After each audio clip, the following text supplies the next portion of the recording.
बहुत समय पहले हिरण्यकश्यप नाम के राक्षस ने ब्रह्मादेव की तपस्या करके अमर होने का वरदान मांगा।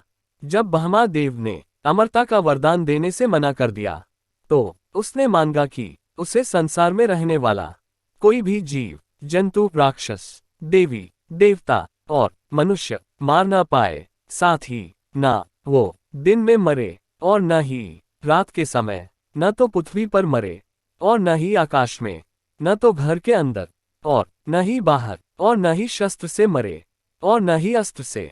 हिरण्यकश्यप की तपस्या से ब्रह्मादेव खुश थे ही, इसलिए अमरता के एक वरदान के बदले उन्होंने ये सारे वरदान उसे दे दिए।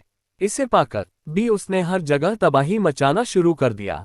उससे मनुष्य ही नहीं, देवता भी परेशान रहने लगे। वह अपनी शक्ति से दुर्बलों को सताने लगा। हिरण्यकश्यप से बचने के लिए लोगों को हिरण्यकश्यप की पूजा करनी पड़ती थी। भगवान की जगह जो भी हिरण्यकश्यप की पूजा करता, वह उसे छाड़ देता, और जो उसे भगवान मानने से मना करता उसे मरवा देता या अन्य सजा देता। समय के साथ राक्षस हिरण्यकश्यप का आतंक बढ़ता गया। कुछ वक्त बीतने पर हिरण्यकश्यप के घर विष्णु भगवान के परम भक्त प्रहलाद का जन्म हुआ।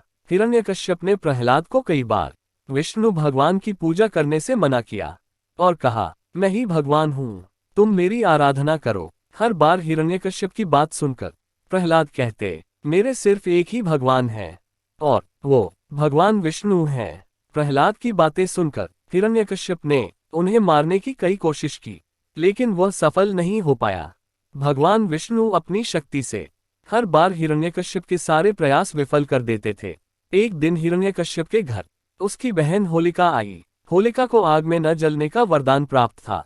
उसके पास एक कंबल था जिसे लपेटकर यदि वह आग में चली जाए तो आग उसे नहीं जला सकती थी।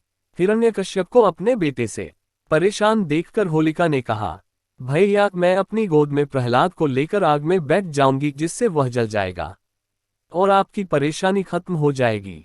हिरण्यकश्यप ने इस योजना के लिए हामी भर दी। उसके बाद होलिका अपनी गोद में प्रहलाद को बैठाकर आग पर बैठ गई। उसी वक्त भगवान की कृपा से होलिका का कंबल प्रहलाद के ऊपर आ गई और होलिका जलकर खाक हो गई। प्रहलाद एक बार फिर प्रभु विष्णु की कृपा से बच गए। आग में जिस दिन होलिका जलकर भस्म हो गई थी, उसी दिन को आज तक लोग होलिका दहन के नाम से जानते हैं। इसे बुराई पर अच्छाई की जीत के रूप में देखते हुए खुशी में होलिका दहन के अगले दिन रंगों से होली खेली जाती है।